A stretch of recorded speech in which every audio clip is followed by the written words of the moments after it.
Sa kaluluwa. Disi-disi ito. Pwede rin yung nagmumura. Ayan.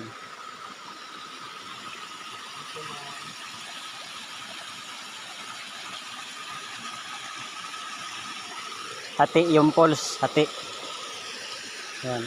Palibasa. So, bali, sa gobyerno naman na yan. Ayan, may hukay. Hindi yan kumakati.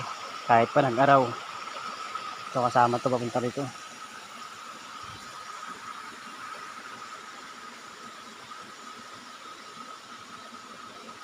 Ayan. Dala yung mahugan eh. Halos nasa 20 ka puno yata yun. Kasabot pa dun sa dulo dun. Hindi na lang tayo nagpunta ron. Medyo madulas ngayon. Nagulan. Pero ito na yung area niya. Ayan, makapansin naman nyo. Ang dahil bunga. Pero marami siyang puso ngayon. Sa susunod, napakadami nito.